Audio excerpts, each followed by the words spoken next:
ယေစုလေးနဲ့သူမရဲ့ကကောင်းခြင်းလက်ဆောင်များဖိုးရှိကတစ်ပင်ပန်းမှန်တွေနဲ့တိတ်ထားတဲ့ရွာလေးတစ်ရွာမှာယေစုလေးဆိုတဲ့မိန်းကလေးတစ်ယောက်ရှိပါတယ်။သူမဟာအမြဲတမ်းပြုံးရွှင်နေတတ်ပြီးလူတိုင်းအပေါ်မှာသဘောကောင်းတတ်သူလေးပါ။ယေစုလေးမှာသူမကိုအယမ်းချစ်ကြတဲ့အချစ်ဆုံးတငယ်ချင်းတစ်ယောက်လည်းရှိပါတယ်။ယေစုလေးရဲ့တငယ်ချင်းတစ်ယောက်ကတော့တင်းနဲ့တော်တို့ပဲဖြစ်ကြပါတယ်။သူတို့၃ယောက်ဟာပဲထွားအမြဲတမ်းတတွဲရှိနေတတ်ကြပါတယ်။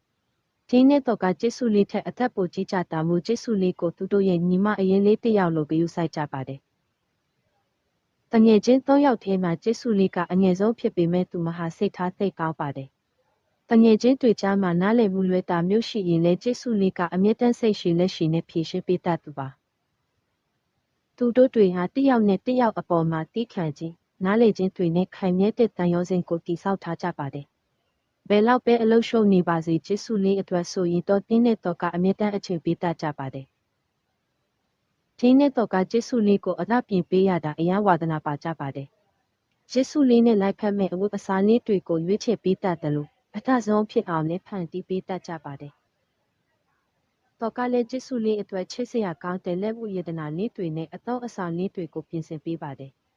ငါတို့ယေစုလေးကတော့ကမ္ဘာမှာအထဆုံးပဲလို့ပြောပြီးသူတို့တွေအမြဲရင်မောတတ်ကြပါတယ်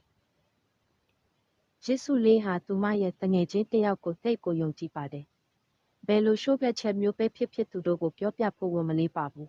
။တငယ်ချင်းတွေကလည်းယေစုလေးရဲ့စကားကိုအမြဲတမ်းနားထောင်ပေးတတ်ကြပါတယ်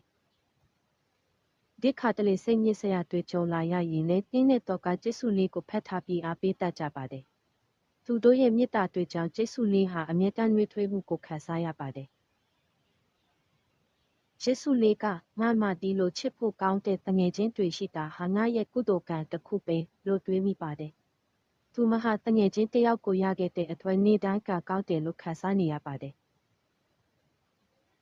သူတို့ရဲ့တငယ်ချင်းဖြစ်မှုဟာအမြဲတမ်းစိတ်လန့်ဆိုပြင်းနေမှာပါ။နားလည်မှုထိခံမှုနဲ့ချစ်ချင်းမေတ္တာတွေနဲ့တည်ဆောက်ထားတဲ့သူတို့၃ယောက်ရဲ့ကမ္ဘာလေးဟာသိပ်ကိုတပနေပါတော့တယ်။